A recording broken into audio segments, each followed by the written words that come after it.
so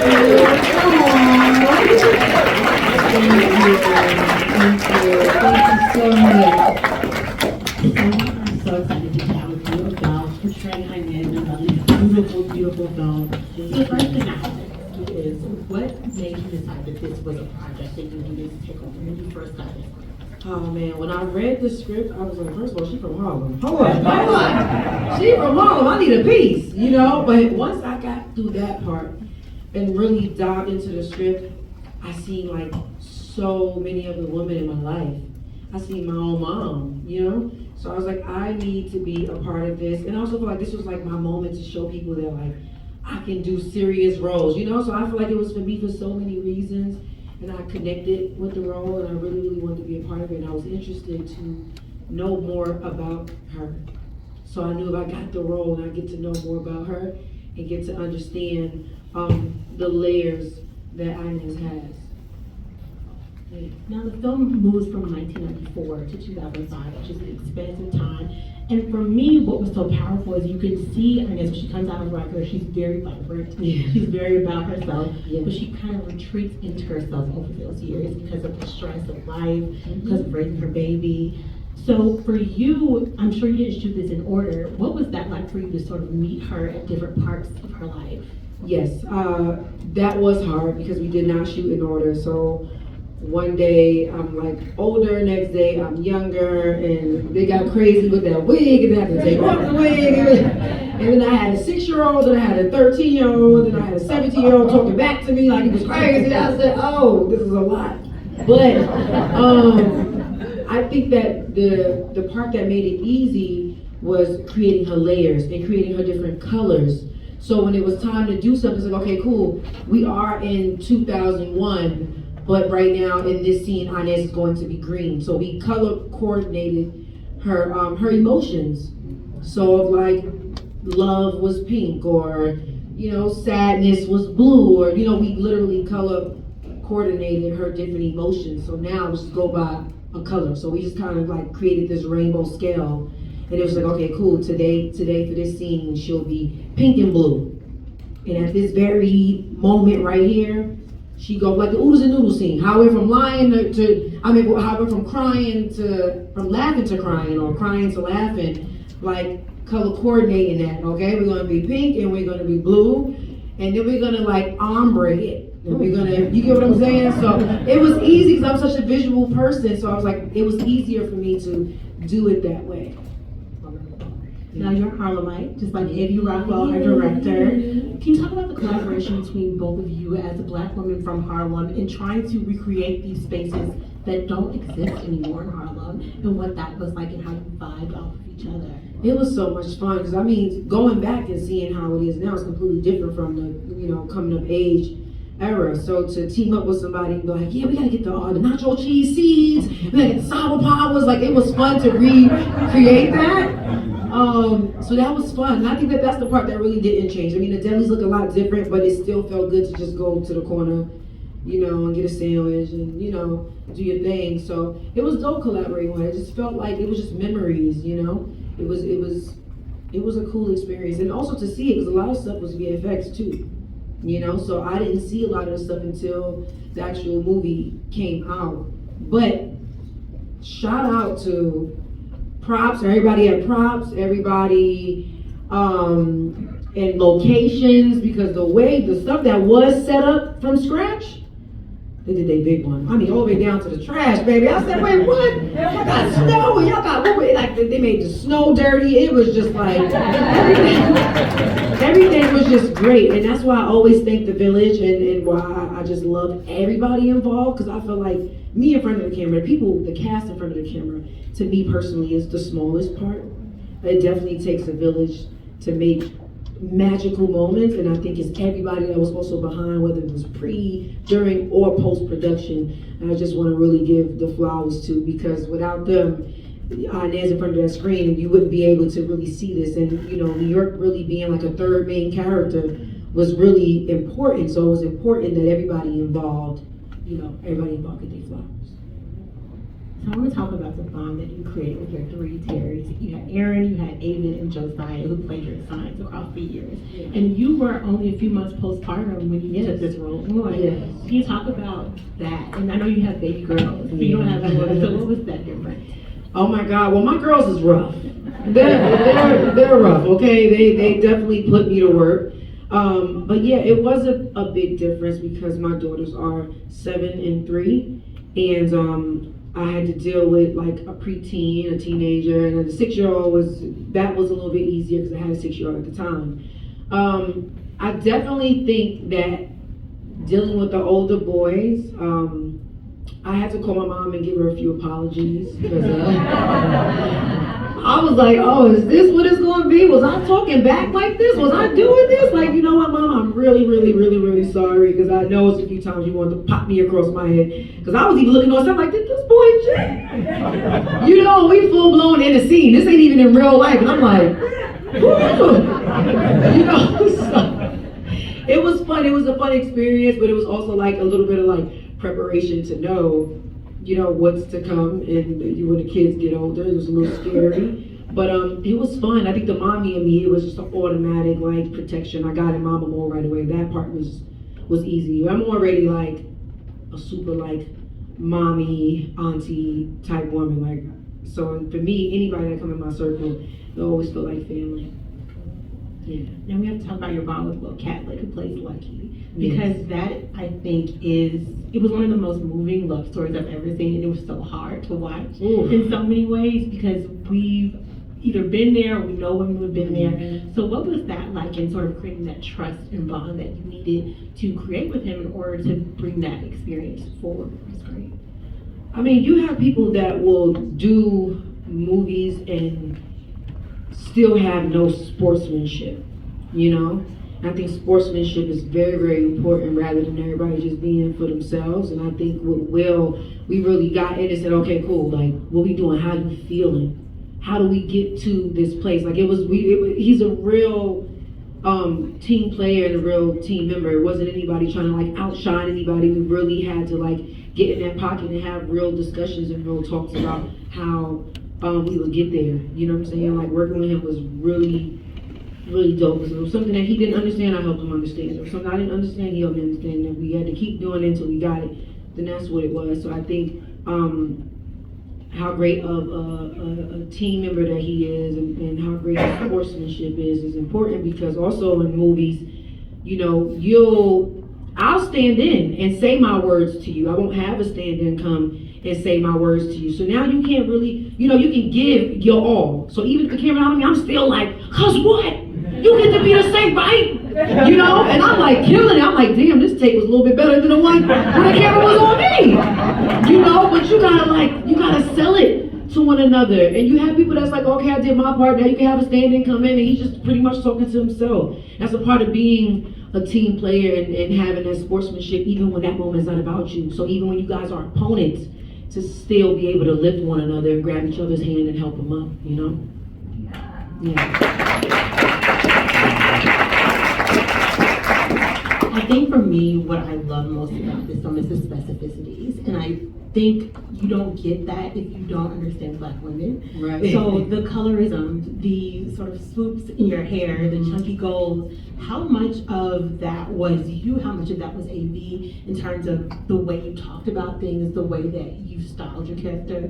I know a lot of times she was wearing her work clothes, but especially in the beginning scenes, she had on the mom jeans, the crop top, and it was just such a vibe, and you're a vibe, obviously, so I'm glad to thank you. Well, you know, as an artist, I always got teased for being stuck in the 90s. So that was another big turn off for the movie. Oh, that take place in the 90s, who you gotta tell me? So I walked up in the room like, yeah, so this is how I think you need to be. You know, I'm not trying to tell you how to do your job, but back then, they had this, they had the mold, they had an eyebrow. Like, I'm very detail oriented.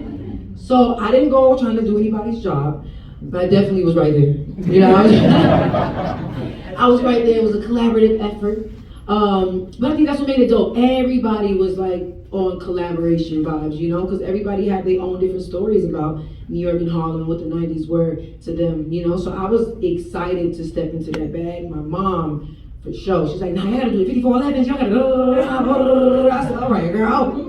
But It was fun. It was fun. So I definitely was involved heavy with that. But the stylist on set was amazing. Like she was already on point. Like to walk in there, the canvas was already there. So at that point, I just got the chance to really like go through stuff and pick stuff out. But she already had it on lock. Like everybody that AV hired was on point, all the way down to the casting director.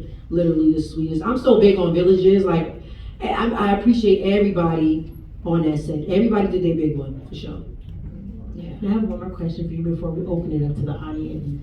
The twist at the end. I saw this film for the first time in January, and I was floored. Yeah. Floored. What did you think when you read that?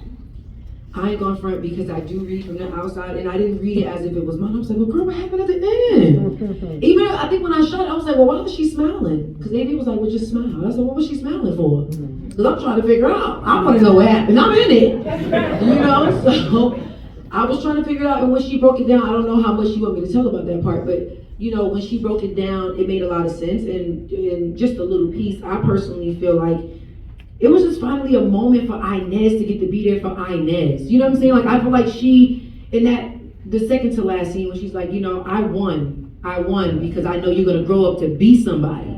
You know what I'm saying? So I think her getting in that cab was like, he 18 now, I know he's gonna be well off, I've raised him right. Now it's time to put Inez first. It's time to think about Inez, and I think Inez has never put Inez first.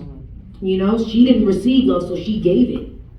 You know, you have people that's like, well, I didn't receive love, so I don't know how to give it. She didn't receive love, so she gave it. You know what I'm saying? And she gave it, whether it was to Lucky, whether it was to her son, whether it was to her friends. Like, she worked her whole life to give and never really received anything in return. So I think for her getting in that cab and smiling is something that she gave herself. Like, I don't know what's ahead of me, but I won't find out until I get there. And I think that that's what it was. It's my personal take. You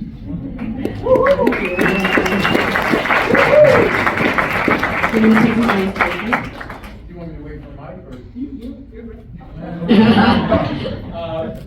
Two things. Number one, did you get a chance to interview women who've been through a similar experience like this with either with the foster care system, with having a child that wasn't properly documented in one way or another? And talk a little bit more, you touched on it when you were commenting about all the people that you worked with and you were glad of that. But you mentioned New York as a character and then you just dropped it. I want to hear your experience, because you're a little younger than the New York scene there. Right. So, you're kind of going back and learning about the Giuliani days. Right. Those are great questions. To answer your first one, it's crazy because I've had, like I said, the women around me who has actually lived that. I had an aunt who had, for child. My mom also, her last job before I got signed to a record label, she was actually working in the foster care system.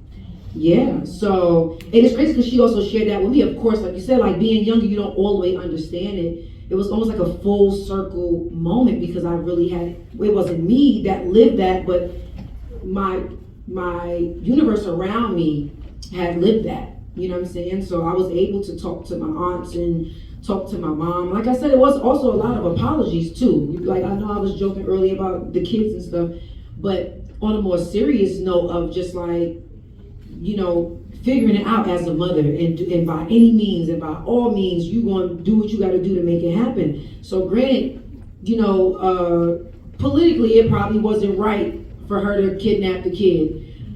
But as a mother, it's like you found this little boy. He wasn't gonna get treated right there. You know what I'm saying? So she wasn't wrong emotionally. Right. So it's just like it was a heavy thing, and it was a lot of talks and a lot of different things, and just how even that wasn't good enough for the people that she loved most. You know what I'm saying? So I think that, that. And then as far as New York, I was like 4 in '94. Okay? I got a 3-year-old. At first I was like, well, maybe I'm being dramatic, but I do have a 3-year-old that's very particular, so I can only imagine me at 4. I'm like, what Giuliani done did now? Without even probably understanding it, but at a young age, I still seen a lot of struggle around me and what my family was going through. But to your point, yes, to be able to have to relive that as now a mom, as now a woman, it definitely was emotional, because when you're young, all you see is you go outside and you play with the sprinklers and you have no clue what's going on around you and your surroundings or anything. But then you come back and you're like, this don't feel like home anymore. It's a lot more glass and it's a lot more, gray. It's just like, it's a lot of changes, and it's like, who are the changes for? Because if you look around and you realize that, okay, yeah, they just built a new building right there on 125th, and you realize you ain't living in that new building on 125th. You know what I'm saying? You kind of getting put out of your situation. So, coming back as a grown woman, I felt for my community, because it's like, okay, cool, like, we not saying don't upgrade and don't change, but like, who is it really for? Because it ain't for us, so that's my stance on it. First, congratulations. Thank you. On the performance and the award. Thank you. Much deserved. I was completely taken by the emotional intimacy of many of the scenes that was built in the script, but I wondered how you worked with that wonderful little boy in the very beginning. It was so impressive. Yes. And how was that constructed on the set, on the shoot? How did you and the director make it so personal? It's so successful. I was completely bought it, every single beat. I mean, that little fella is so amazing. Like, shout out to his parents, because he knew all his words. And all I had to do was promise him that he could play with Junie on the lunch break. And he was trying to get to my daughter. My daughter trying to get to him. They just want to play all day. And I'm like, Terry, come on. You know what I'm saying? But it was just like, we made little deals. Okay, cool. Like, we get this scene done. You know what I'm saying? And I promise you and Junie can play. But besides him and Junie wanting to play all day, he was on point. And I think also like the mommy and me made him feel comfortable. That's one thing about like 6, 7, 8-year-olds. They ride with whoever make them feel comfortable. You know what I'm saying? Like, of course they always know who their mom is, but they rocking with you if you make them feel like you're fun. You know what I'm saying? And I'm just naturally, I have a sense of humor, like I'm funny, like I make them laugh, so he felt safe. I think it was all about feeling safe, and I think it was about me tapping into this character that he has to be my son for 5 weeks, and to make him feel comfortable, because he is not as old as we are, where we can just be like, okay, cool, I need you to stop everything and tap in. You gotta make little bargain deals with these kids now. You're like, all right, cool, I'll give you a sour power in between takes. Okay? If you just boom, boom, boom, boom, boom. So we were making a lot of little deals. Yeah, a lot of little deals. There's so many parts that could relate, because I was adopted as a kid, so I think that this was so well executed. My question is, what was the most challenging aspect in the choice you made as an actress playing a mother in the process of that project? Say that one more time again. So what was the most challenging choices you made as an actress playing a mother in that situation during that process? What was the most challenging as an actress in that process? I think at what I was going through at the time, I think the most challenging part was when it was time to turn it off, honestly. When you going through it, like every single tear you see is real. I didn't have to look for it. I didn't have to find it. It was just happening. I think during that movie, I was able to finally take my cape off. It was therapeutic for me. I was able to take my cape off and actually just be weak and be praised for it, versus like us being forced to be strong and you're such a strong woman. It's just like I was able to take my cape off from being the perfect mom, the perfect wife, the perfect, artist. I was able to go on set and just like let loose and actually cry, and the cries and the tears be for the best. It's for the best of the scene. So I think it was more difficult understanding, okay, cool, now this stays here, okay, and now go back to finding yourself and put your cape back on and go home and be perfect. Thank you, incredible. Your point about the staying with the title, I think that's such a great lesson for all artists and actors to make each other feel safe. Yeah. the arc of the exhaustion in Inez was so fascinating to see. Yeah. The fight and then just the maturity of when not to fight, and then also when just being too fucking tired to fight anymore. And you talked about the colors and mapping, but I'm wondering if there was any, if there was any mapping of that for you, because it's so incredibly clear. I mean, you see this like full arc of that journey as well. I think it's all from, like, I think the coloring made it easier because I was dealing with, postpartum depression. So like I said, it was really, really easy to tap into those colors. But also, I'm a super big lover, so it was easy to tap into those brighter colors too that didn't make me sad. I'm not the kind of person that's like, you know how when you upset, you're like, man, you mad, take that shit out in the studio, go in the booth and da-da-da. Like, I'm not that kind of person. Like, I could function perfectly fine. I don't shut down. So I think on set, like, going from being happy to sad to drained to just completely fucking numb, it was there. I had to just follow my color palette, and then that scene, the color palette was there. I ain't gonna front. I think the hair too really put me in it. I was like, oh, this is my Viola moment. I get to slide out. Yes, I'm a character. I'm very, very dramatic. So tapping in, like, I'm very intentional, I guess. You know what I'm saying? And knowing, like, this is my moment.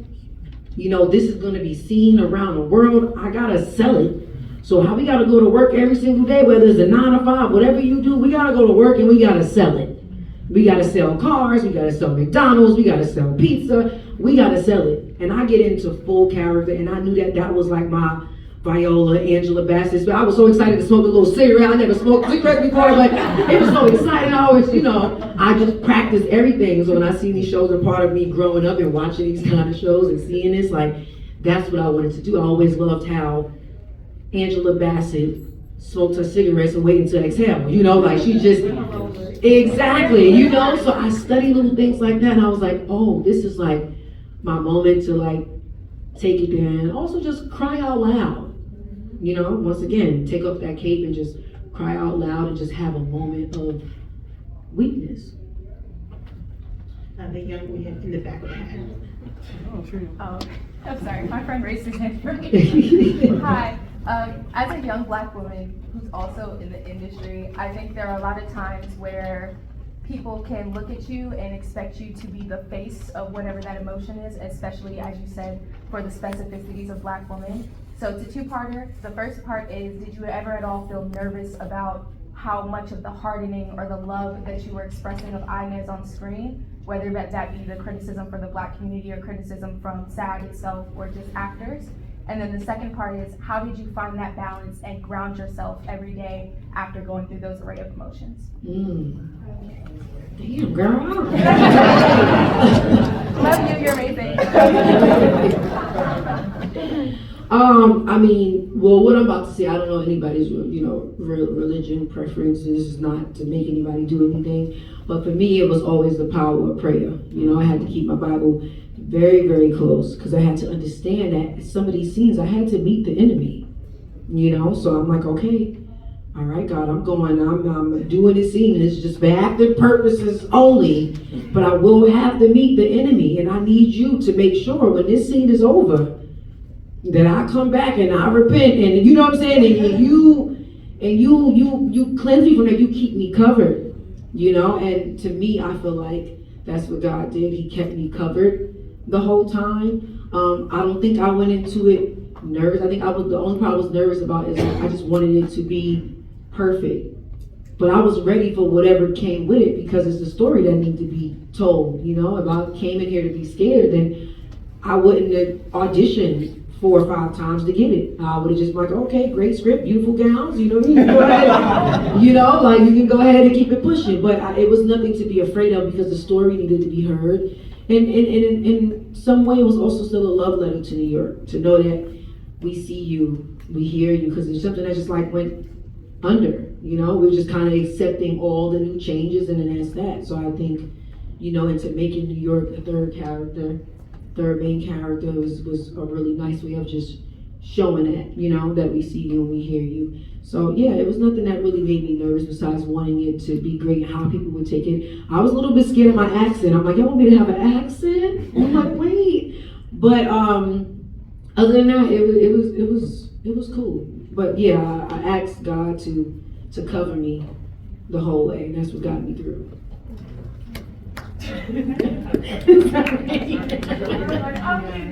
Okay, so I've been following you, I've been following your journey, and so my question to you is, I know how you always talk about God and the lessons that He's trying to teach you throughout everything that you face in life.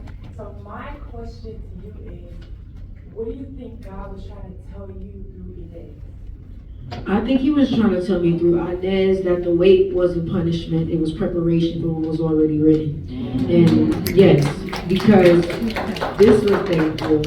This was my first role that I had a point to prove. I had came from doing comedies and stuff like that, and nobody ever really knew. It's crazy, I almost didn't even get this role. Like when my name was mentioned and pulled out the hat for AV, she was like, well, I don't want to give it to her just because she's from Harlem. Like, so she knew who I was as Teyana Taylor, but she didn't know what I could bring. So, I had a point to prove, not even just to y'all, but to my own goddamn director. I said, baby, I got to show you I can do this, So, yeah, I had to, this was the moment, and I think that was God saying, this is why, things are not going to happen when you want it to happen.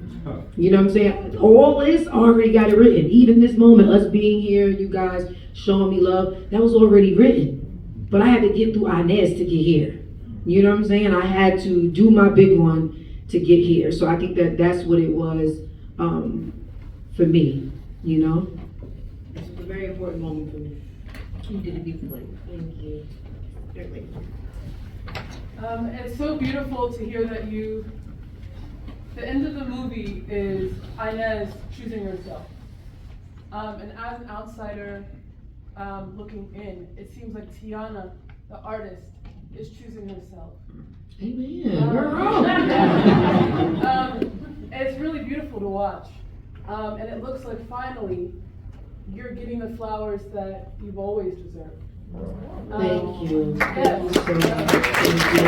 And I really appreciate that because I was dealing with a lot. I was on my lunch breaks. I was going to funerals. I had friends that was passing away, getting killed, all types of stuff that was happening in Harlem while filming in Harlem. So I think choosing to stay lifted and push through this role was absolutely me choosing Teyana because there was a lot of enemies, and sometimes they'll send the people closest to you to throw you off track. The devil dressed up in many costumes.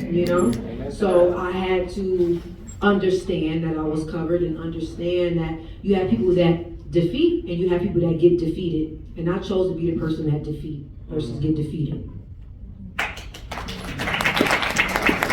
We have time for one more. I saw this gentleman first, actually. Like yourself, I'm very spiritual. God is great. There's a reason for everything we do, everyone we meet, and anything that we ever go through in life. It's interesting that I played a villain in John Wick 3, and myself and one of the cast members from the movie were talking about you. This is my first time attending the screening, and coincidentally I'm here, watching the movie. So congratulations. Thank you. On such an impactful, spectacular film. Being a fellow New Yorker, an actor, I can appreciate such an amazing talent. I'm from Brooklyn. Hey. My question is two things. You played a very tough, passionate woman from the beginning of the movie to the end, and being a prisoner all the way to the end when you had to leave your son and just take over. How did you prepare for each one of these scenes as a prisoner, as a mom, as a struggling mom? Someone who overcame adversities, trials and tribulations. And the second part, when you got in the car, there was a guy behind the wheel. He said something to you, and your facial expression was kind of different. Who was that guy? Well, because. Well, I tell you, that was going to happen for part 2. Maybe I was going to come back to the screen for part 2. No, but the guy in the car, I swear, was literally just a cab driver. I literally don't know what happens, maybe she's trying to get us ready for a part two. I'm here for it, because I even want to know. I want y'all to know I'm just as nosy as y'all. I'm trying to figure out where she went. Did she go to the Bahamas? Did she go to Miami? Did she go, girl, where'd you go? Did she go to Connecticut? Tell me something. I only went somewhere warm, because it's freezing in New York, you know? So I'm still trying to figure it out. But for your first question, it goes back to those colors, because we did not shoot in order. So it was really, really tough to one day go from one thing to another, but the colors helped me a lot. But I will say, the very last scene with the new haircut with my oldest Terry, that was one of the last days, and then getting into the cap was the very, very last day that we shot. So that part did feel whole, because that really happened in real time, and it wasn't like I had to get there and then go back to younger Inez. You know what I'm saying? So the colors definitely helped me, and yes, getting in the car, that was the last day of shooting. Have you seen John Freeway yet? Not yet, but I want to see it. I want to see it. I want to see it. I definitely want to see it. Ooh. All right. Now check that out. Thank you so much, Teyana. We really appreciate it. All right. Huh? Ooh, I got a real good one I'm doing next, y'all, but I can't say nothing yet. You heard? Oh, it's so good though. When y'all find out what I'm doing this next one, y'all gonna be proud. Y'all gonna be real proud. Thank you so much, Teyana.